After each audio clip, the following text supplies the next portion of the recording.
नमस्कार, DD news के इस विशेष बुलेटिन में आप सभी का स्वागत। मैं हूं आपके साथ भावना नैयर और मेरे साथ है मेरी सहयोगी मनीषा, जो आप तक सांकेतिक भाषा में खबरें प्रस्तुत करेंगी। शुरुआत करते हैं सुबह की सुर्खियों के साथ।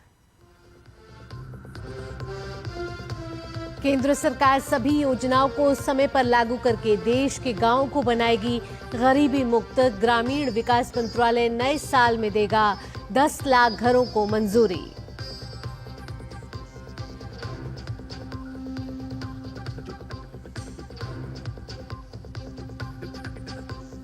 सुप्रीम कोर्ट में प्लेसेस ऑफ वर्शिप एक्ट 1991 को सख्ती से लागू करने की याचिका पर सुनवाई आज। ओवैसी ने दायर की है याचिका।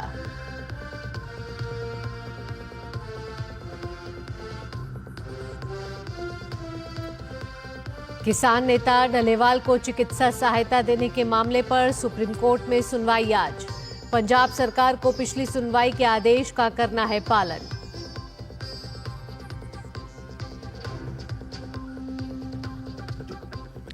अमेरिका के न्यू ऑरलियंस में ट्रक ने भीड़ को रौंदा, 15 लोगों की मौत और 30 घायल। एफबीआई को ट्रक से मिला इस्लामिक स्टेट का झंडा और कई हथियार।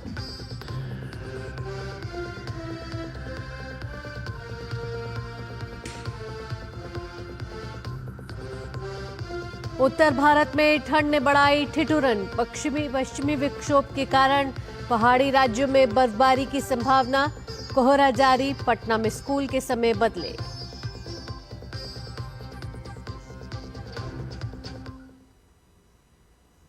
अब खबरें विस्तार से।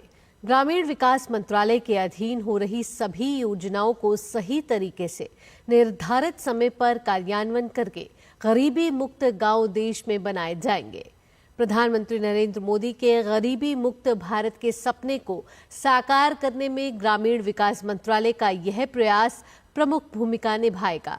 कल नई दिल्ली में नए साल के अवसर पर ग्रामीण विकास मंत्रालय के अलग अलग कार्यों की समीक्षा करते हुए शिवराज सिंह चौहान ने कहा कि ग्रामीण विकास मंत्रालय के अगले 1 महीने के कामकाज का लक्ष्य निर्धारित किया। आगे मंत्रालय के कार्यों ने मासिक आधार पर लक्ष्य निर्धारित किए जाएंगे और उन लक्ष्यों को हासिल करने का प्रयास जारी रहेगा। इसके साथ मनरेगा, पीएमजीएसवाई, पीएम आवास, एनआरएलएम, डीएवाई, एनआरएलएम, एनएसपी, दिशा आदि के कार्यों की समीक्षा करते हुए ग्रामीण विकास मंत्री शिवराज सिंह चौहान ने विभाग के अधिकारियों को कहा कि अगले 1 महीने के अंदर निर्धारित लक्ष्य को प्राप्त करने के लिए सभी को कार्य करना होगा।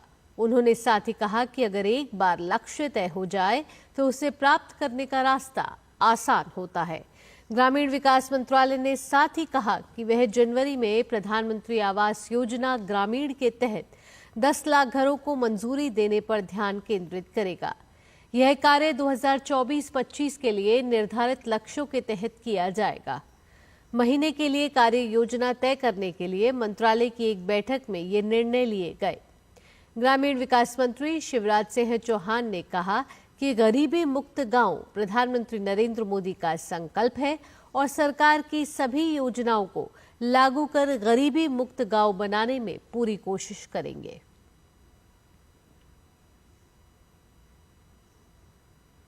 महाराष्ट्र के गढ़चिरौली जिले में एक कट्टर सरगना सहित 11 माओवादियों ने कल मुख्यमंत्री देवेंद्र फडणवीस के समक्ष समर्पण कर दिया। मुख्यमंत्री ने कल नए वर्ष का पहला दिन गढ़चिरौली में बिताया। इन माओवादियों में 8 महिलाएं और 3 पुरुष हैं।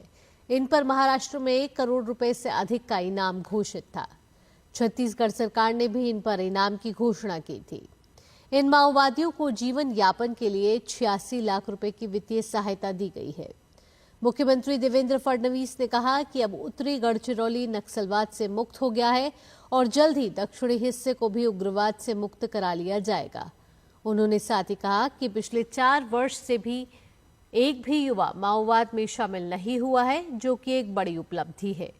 उन्होंने साथ ही बताया कि 11 गांवों में नक्सलवादियों पर प्रतिबंध लगा दिया गया है।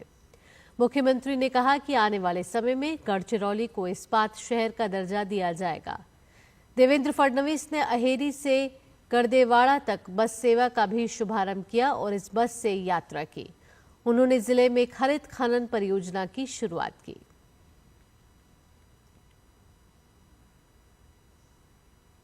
प्लेसेस ऑफ वर्शिप एक्ट 1991 मामले में MIM chief Asaduddin Owaisi supreme court पहुंचे हैं। ओवैसी की याचिका पर सुप्रीम कोर्ट आज सुनवाई करेगा। ओवैसी ने अपनी याचिका में प्लेसेस ऑफ वर्शिप एक्ट 1991 को सख्ती से लागू करने की मांग की है। दरअसल प्लेसेस ऑफ वर्शिप एक्ट किसी स्थान के धार्मिक चरित्र को 15 अगस्त 1947 को अस्तित्व में बनाए रखने के लिए कहता है। ओवैसी ने 17 दिसंबर 2024 को याचिका दायर की थी। अपनी याचिका में उन्होंने कोर्ट से केंद्र सरकार को कानून को सख्ती से लागू करने का निर्देश देने की गुहार लगाई है।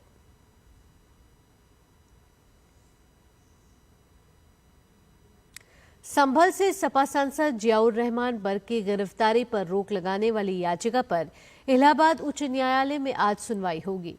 जियाउर रहमान बर्क ने याचिका दाखिल कर ये अपील की है कि उनके खिलाफ दर्ज FIR को रद्द किया जाए। सांसद जियाउर रहमान पर आरोप है कि उनके भड़काऊ भाषण के कारण ही संभल की शाही जामा मस्जिद में सर्वे के दौरान हिंसा भड़की थी। हालांकि सपा सांसद ने अदालत में दायर अपनी याचिका में दावा किया है कि इस हिंसा से उनका कोई कनेक्शन नहीं है। आपको बता दें कि स्थानीय कोर्ट के आदेश पर बीते 24 नवंबर को संभल में शाही जामा मस्जिद के सर्वेक्षण के दौरान हिंसा भड़क गई थी। इस दौरान 4 लोगों की मौत हो गई थी, जबकि 2 दर्जन लोग घायल हो गए थे।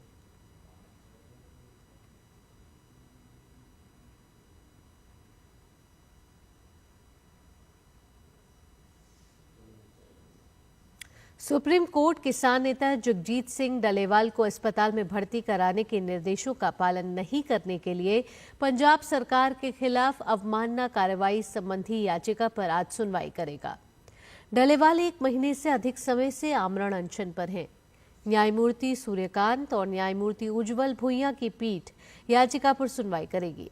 पंजाब सरकार ने अवकाशकालीन पीठ को सूचित किया है कि डलेवाल चिकित्सा सहायता के लिए सहमत हो गए हैं, क्योंकि केंद्र ने बातचीत का उनका प्रस्ताव स्वीकार कर लिया है।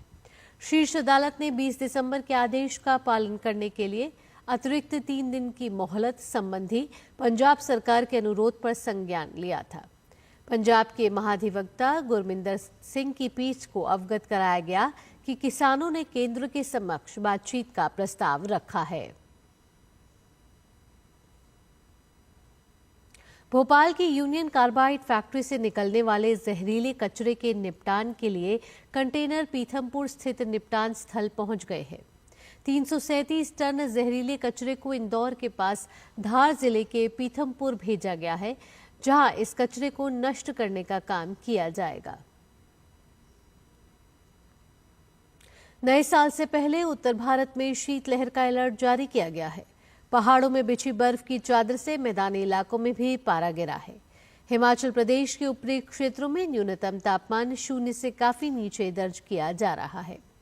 4 जनवरी से पहाड़ी राज्यों में बारिश के साथ भारी बर्फबारी और उत्तराखंड में हल्की से मध्यम बर्फबारी होने की संभावना है।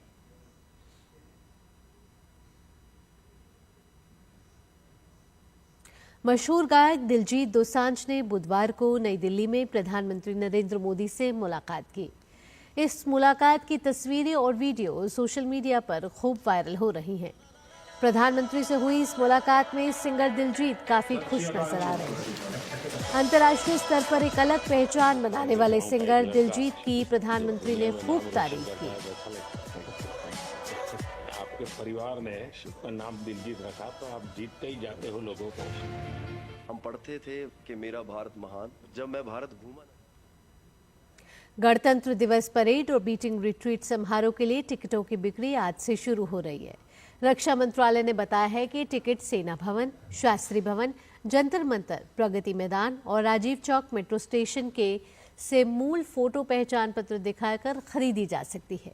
सीधे वेबसाइट आमंत्रण.mod.gov.in और आमंत्रण मोबाइल ऐप से भी टिकट खरीदी जा सकती है। 26 जनवरी को गणतंत्र दिवस परेड के लिए टिकटों की कीमत 20 रुपए से 100 रुपए तक और बीटिंग रिट्रीट के लिए 20 रुपए होगी। अमेरिका में नववर्ष के दिन न्यू ऑरलाइंस में के केनाल एंड बार्बन स्ट्रीट मार्ग पर एक चालक ने भीड़ में ट्रक से लोगों को रौंद दिया। घटना में 15 लोगों की मौत हो गई और 30 अन्य घायल हो गए।